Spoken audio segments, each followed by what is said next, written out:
Thanks for joining us for the Lunch and Learn and the overview of the AI legislation that's coming into effect in full force at the moment in the EU in August of next year.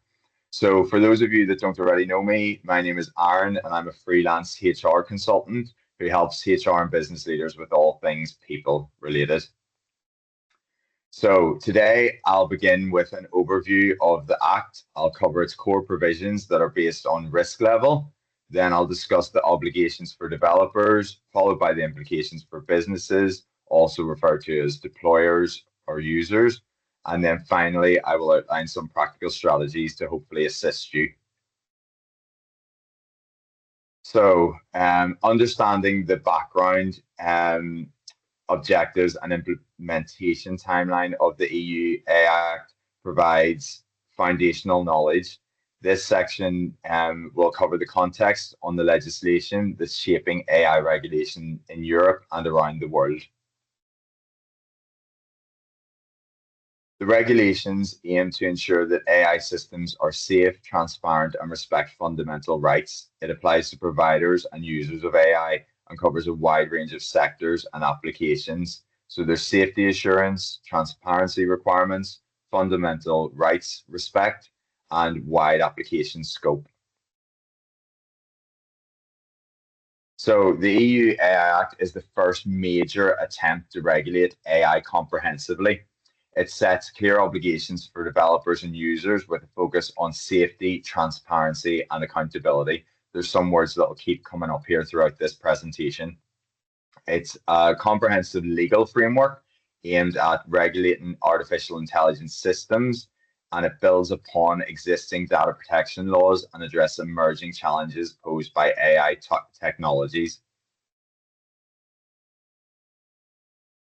So the timeline for this and the implementation phases. So the Act is being implemented in stages with timelines for compliance and enforcement.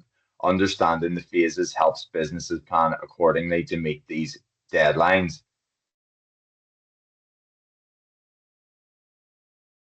And the Act categorizes systems, any AI systems, by risk level and imposes tailored requirements depending on the risk level. The risk-based approach balances innovation with safety and ethical considerations.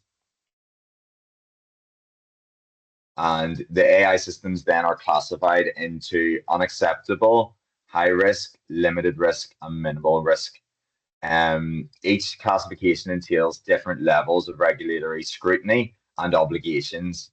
So the unacceptable risk is things that are prohibited, so they're just not permitted and allowed in the EU, or they're not allowed to be in place in the EU. So things like social scoring or sentiment analysis is banned. It's unacceptable under this act. High risk, which is strictly regulated, is things like recruitment, applicant tracking systems that shortlist candidates and make decisions on recruitment, and credit scoring is another thing that would be deemed as high risk.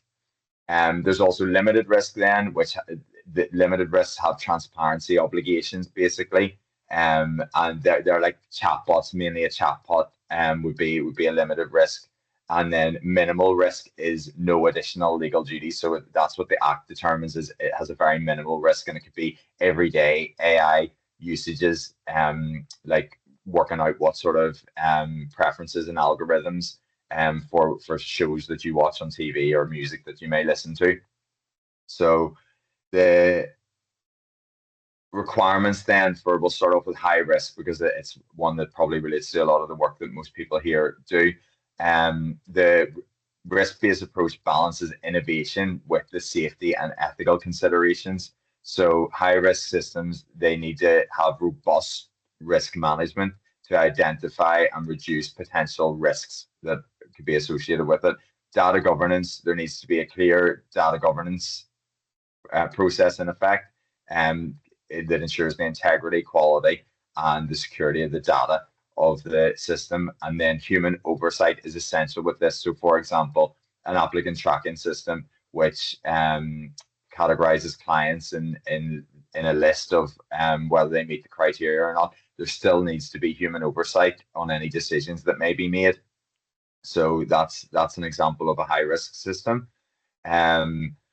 Prohibited and low risk AI activity. So I already touched upon this before. It's difficult to give examples of low risk because it depends on the specific system and how it is being used. For example, a chatbot may be deemed low risk if it's very secure, it doesn't hallucinate, and is trained very well on its responses. The prohibited ones are sentiment analysis, so using software to analyze whether someone's engaged in the conversation and that sort of thing, and making a determination. AI tools making a determination based on their face and their reactions, whether they have a high engagement level or not. Um, and then low risk AI applications face lighter transparency obligations. So they're again promoting responsible innovation without excessive burden to the users or the developers. So one of the key things again is transparency. So being clear on how the system's used, what it does, and sharing that and communicating that with those people that are concerned, especially your employees. So the obligations then for businesses and developers, both developers, which we would call them probably providers, and users, which are deployers under the Act, have defined responsibilities. The compliance involves documentation, transparency, and cooperation with regulatory authorities.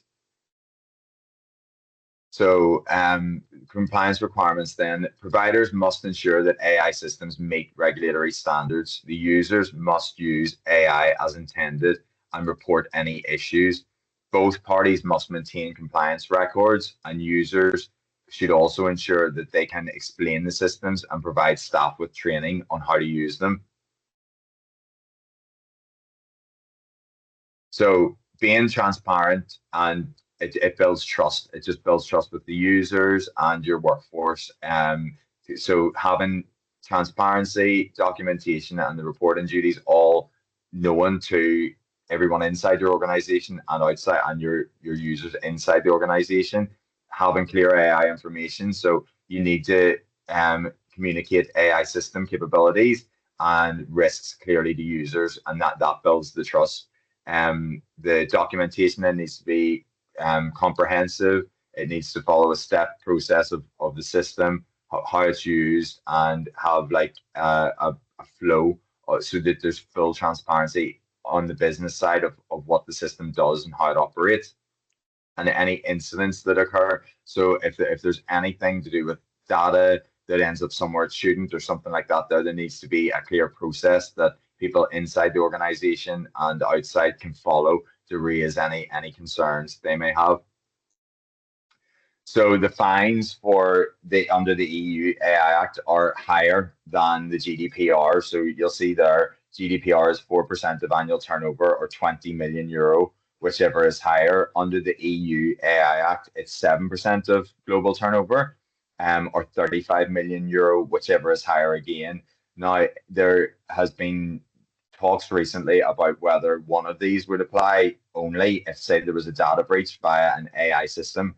And the general understanding in the legal field is that no, both could apply. So potentially, if you're using an AI system which is handling sensitive employee data, and something goes wrong and it gets into the wrong hands, and you haven't followed your due diligence as in line with the Act, then you could potentially face an 11% fine under both data protection and then also the AI Act. So these are two different pieces of legislation that have their own fines, but there's nothing to say that you couldn't face consequences under both and be fined under both, which is eye-watering amounts of money.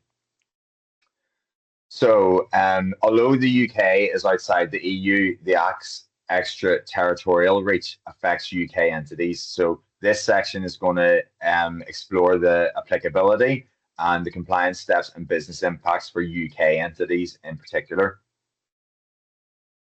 So the Act also applies to providers and users offering products or services into the EU market. So UK businesses that have operations in the EU, whether that be they provide services in other EU countries or they have offices and they do business in the EU, if they are utilizing AI systems, they need to comply with the EU AI Act. there is, so basically, in other words, if your business tech touches the EU and utilizes artificial intelligence, the AI Act touches you, and you need to follow and comply with the principles of the Act. So steps for UK companies to achieve compliance. So assessing the AI systems in use or that you intend to put into place. So evaluating these systems thoroughly against the legal requirements of the Act to ensure that you're fully compliant. Update governance frameworks to revise organizational governance structures to incorporate AI compliance measures and to have human oversight. And proactive compliance planning. So it all comes down to planning as well, engaging forward-thinking strategies to mitigate risks associated with AI implementation. So any AI systems you're looking to implement, ensure that you've done your due diligence, your data protection impact assessments or risk assessments, and that you know how this is going to be introduced into your organization. So opportunities and challenges then for innovation and trade. So compliance challenges, the requirements can create obstacles, but they are essential for meeting legal standards and regulations and demonstrating transparency. Everyone is a bit dubious about AI technology, especially if they don't know about it. So the duty is on you to ensure that you've done your due diligence like you would if you were to bring in any other type of software or any other product into your business, that you do a thorough due diligence and you understand how it's going to operate and the impact it's going to have, and that you're able to communicate this with your employees so that they can understand as well, and that you're just being transparent then. So market access benefits. So complying with the regulations improves market access because it can build customer and consumer trust in your organization, that you're following these principles and you're not using AI in a way that is unknown or that could just raise any sort of questions with consumers or clients in the EU. Even within the UK, transparency, it's becoming a bigger thing where people want to know how the AI operates, what it is used for, and how it impacts them. And the way to clear that up is to communicate, to be transparent with it, and share that information. So when you do this, it's not only the EU market, you're showing companies all around the world and potential consumers and clients and staff around the world that you take this seriously and that you're doing your due diligence and that you care about the implications and what you're introducing into your business. So leveraging AI opportunities then, by understanding the Act, it helps UK businesses to innovate and to capitalize on AI advancements in trade. So these AI systems can really revolutionize how you do business and save time and just provide a lot of efficiency. So by complying with the Act, you're ensuring that you're up to date and you're able to get the best out of the technology that's currently available, and it's only going to get better and better over time. So practical strategies then and next steps. So providers must ensure that AI systems meet regulatory standards. Users must use AI as intended and report any issues. Both must maintain compliance records, so risk assessment and data privacy impact assessments are key. So the audits, then they identify compliance gaps to ensure that AI systems meet regulatory standards and the ethical guidelines. The risk assessments and DPIAs, they help anticipate the potential issues that may arise, and they guide mitigation strategies so that you can put these in place and be prepared just in case something was unpredicted, or well, would be predicted in this case, but something that you didn't want to happen happened. So this is all for responsible AI deployment. This is something that trade unions are increasingly seeking. So within the UK context, the TUC has proposed an AI bill, and it's about transparency, communication, training, and it's workers. It's pro-worker to ensure that any AI systems aren't being introduced in a detrimental way. And this is providing clarity because as it stands in the UK, we don't have any standalone AI Act or any policy with this regard, any regulation. but there's other things, and we're going to touch on them later. The ICO have guidelines, and the ICO is our data protection body in the UK. And then with regards to the TUC, then the trade unions are starting to address the AI and how it should be implemented and what they would like to see introduced and how businesses should do this. So promoting responsible AI then is regular assessments of these things to ensure that, if there's updates in systems or you do something different and utilize AI tools, that you're ensuring transparency and you're keeping your workforce up to date. And even from a governance perspective and internal compliance perspective, that everyone's aware of what the AI is doing and how it's being utilized within your organization.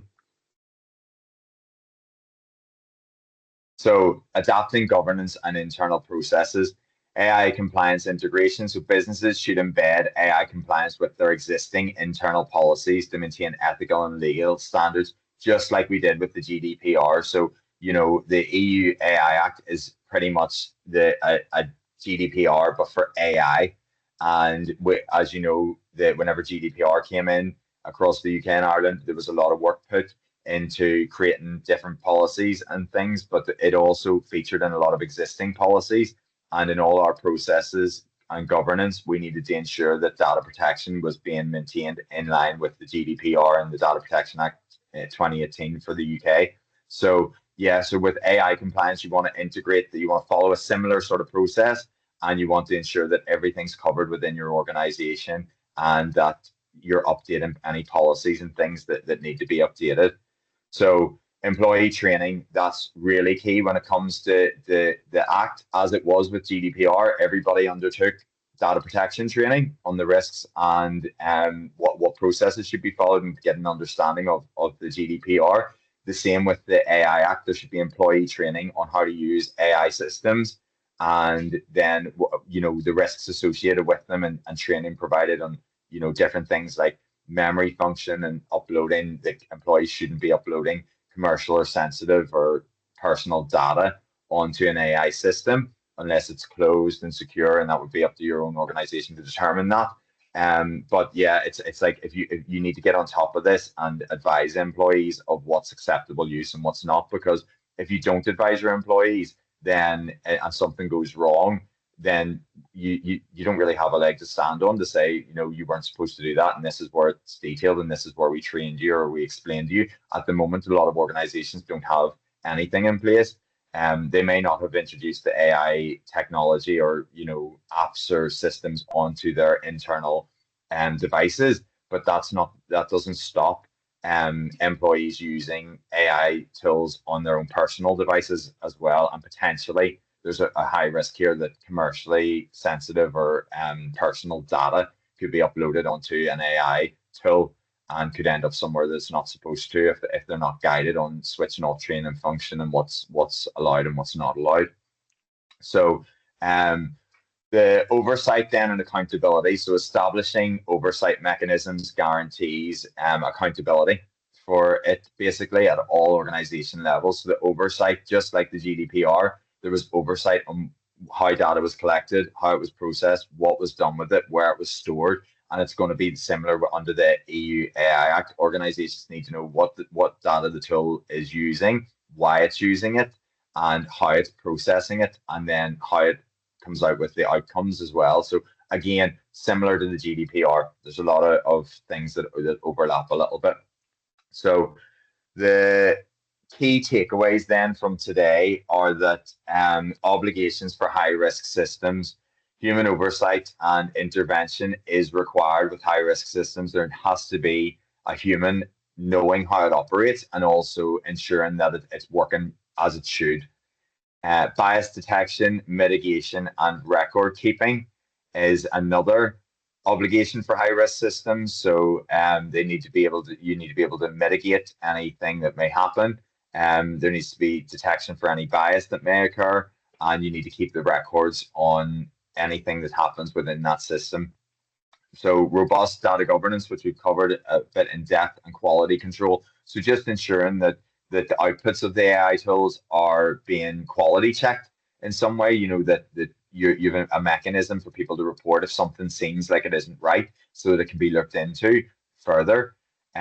clear documentation and transparency for users. So having that transparency, so that could be added on to an employee privacy notice.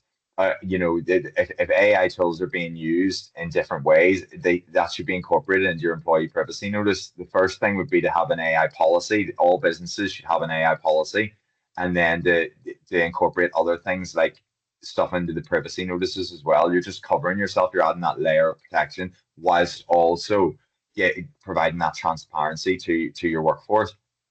There is registration requirements for some systems in an EU database. Different countries are working that out at the moment, and it will depend on the system, what it's used for, where you're based, and those sort of things. But sometimes there will be a requirement for systems to be registered in a database. So it's from obligation. So obviously it's like GDPR. It came in. We were obligated to implement it. In the UK, not necessarily follow everything under the EU AI Act, but there is obligations under the existing GDPR with the ICO regulations now that cover a lot of the elements of that. So even though we don't have a standalone AI framework to follow for regulation, there is other things, and the government have tasked, the ICO and other bodies within central government to come up with the rules around this, or guidelines, I should say, on how AI should be used and things businesses should be doing. So a lot of it does apply. If you look at the ICO regulations, it links into existing data protection legislation that is in place in the UK. For Ireland, the EU AI Act applies in full force. So Irish organisations need to ensure that they're compliant with the Act. But look, it makes good business sense for everybody, whether you're based in the UK, elsewhere around the world, or within the EU. Following these principles of the Act, they just provide so much clarity for you, your business, due diligence, governance, transparency for employees. It's good practice to follow the Act. So then some of the opportunities then that can come from that then, so we touched upon these earlier. They were that you could expand business, that you are showing potential clients and consumers that you know what you're doing, you're on top of it, and how you're utilizing AI, you're being transparent with it, so that there isn't this gray area of how AI is being used and what's going on with it, and with their personal data and stuff.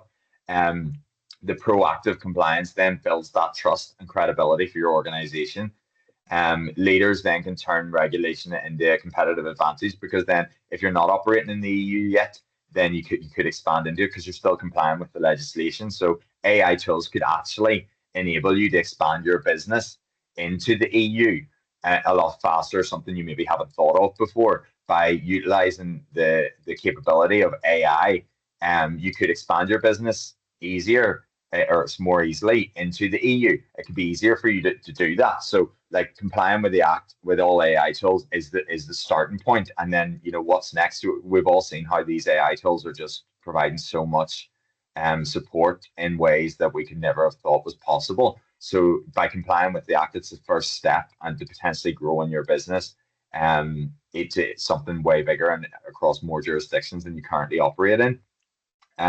So again, upskilling the teams on responsible AI use, just like you did with the GDPR. Offer training on how they should responsibly use it. Have a policy in place, even if it's a one-pager saying this is what the company's stance on AI. This is what you can do, this is what you can't do. And also things to be aware of, like training functions in the memory, and also uploading commercially sensitive or personal data onto an AI tool. So you just be clear in your policy what's permitted and what's not, and then embedding the ethics and transparency into your AI strategy. So most businesses now are starting to, if they haven't already, they're starting to put an AI strategy in place and seeing where AI could assist them with their operations and in people's roles to assist with productivity also. So to just ensure that ethics is across the whole thing. Why are you introducing this tool? What's the hopeful outcome of introducing the tool? And then just be ethical with the AI implementation across the business. So that's pretty much it from me today. It was a short overview. What we're going to do is we're going to open the chat if anybody's any questions. My assistant today, Adele, is here. She's been keeping an eye on the chat for me to see if any questions have come in, but it's an open floor for questions. One final thing just before we start answering questions is that I have an offer on for attendees of today's webinar. So it's an AI compliance audit and 90-day action plan. So it allows you to gain clarity, confidence, and a practical roadmap for compliance. So for any HR consultants that are on board, if you have organizations that are utilizing AI, or you're a business leader, or you're in a business that's utilizing AI, and you just want to get ahead to see where you are and for a plan to be laid out for you, this is the perfect opportunity. So what it includes is an audit of your current AI systems and processes, an audit of the current governance and policies in place regarding AI, a gap analysis, identification of risks and gaps against the EU AI Act requirements, and a 90-day action plan then. So a plan tailored, which is a tailored roadmap with clear practical steps for compliance and follow-up strategy call, which is 45 minutes with myself. So it will walk you through the findings. So the standard cost of this is currently £2,495 or €2,850. But for any attendees on the webinar today, there's a £500, €500 discount if that is booked within 7 days. So £1,995 or €2,350. And my email address is there if anybody wants to get in contact with me to find out more information or anything like that. So what I'm going to do now is I'm going to open the floor to questions if anybody has any, but hopefully we'll get finished up early, which everybody likes. So Adele, has there been any questions that come through? There's nothing in the chat just yet. I was going to ask though, based on everything that you've been saying, just listening to that, you know, there are lots of concerns out there in terms of job loss that comes along with AI and how that impacts it. Everything within your presentation there that I'm seeing seems to give something to dispel these fears, that everything that needs to come with this level of compliance, you know, the transparency and the level of like incident reporting, it seems to just really push out there to staff that you know, that it's not going to impact on their job. Would you say that helps within the Act, that human oversight needs to be embedded there to help dispel the fears of job loss then?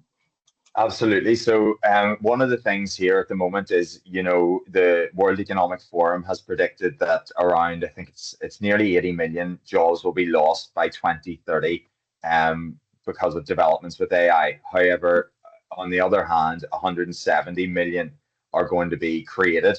So that's a surplus of 80 million jobs with the AI revolution. So we are going to lose jobs with AI, but there's going to be far more jobs created. Now, that's not to say that it'll be smooth and that jobs will be created as other jobs are lost. But I think one of the big things with this is that transparency removes fear. So at the moment, we should be transparent. If we're introducing AI tools, we should have a plan, especially HR people. And business leaders should have a plan of what they anticipate this AI tool to do, because why would you be implementing it in the first place? You need to be aware of what's going to be your return on investment. Why would you put this effort into it if you're not going to see a return? So by doing that, what I recommend in my capacity as a HR consultant is that there's a full review of workflows in certain roles, and all roles, with the evolution of AI tools. If you're going to implement AI tools, you look at every single job role and how this AI tool would change the duties and the amount of work that's required, or the skills. And what you do is then you revise each stage of the workflow to see where it adds value, what your return on investment is going to be. And yeah, it's so the transparency with the Act, it's calling for transparency. So it's more so transparency, not on how it's going to impact an individual's role as such, but it's for transparency and how the tool operates, what it does, and what you're doing with it, so that there's that there's no real bad usage or unethical usage of AI. It's ensuring that it's being used for all intensive purposes. But yeah, with the job side of things, definitely that the companies should be transparent. Now, that's not a requirement under the Act on what it's going to do for a person's role.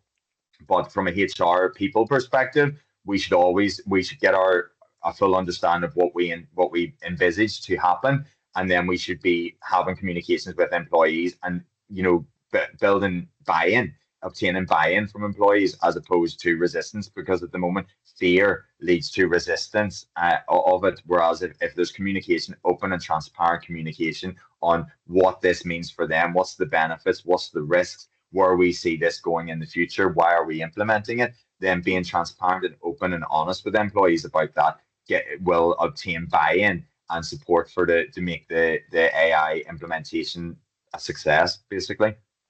Okay, thank you.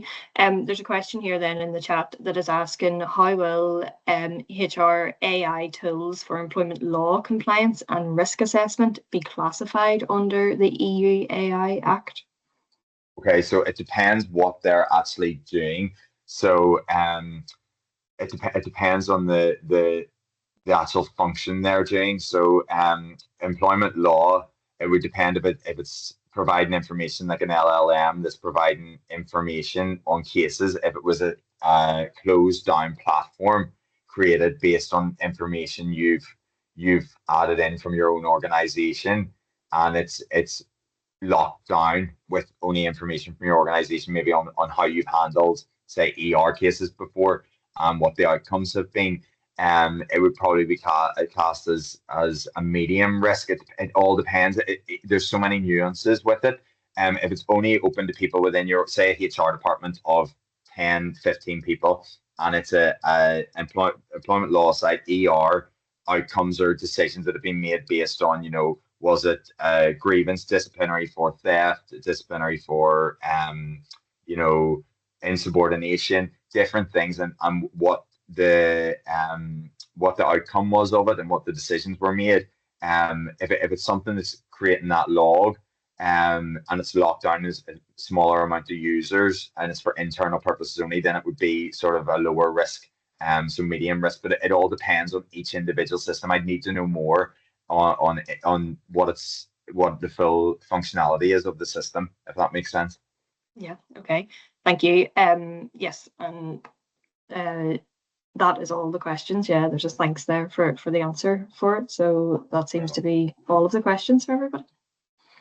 Bob, okay, well, yeah, if anybody has anything else, you've got like a minute to drop in anything else, whatever's on your mind. It's a safe space. You can ask whatever questions you wish under, in general, with even HR AI questions, and under the EU AI Act legislation, any questions that may be on your mind.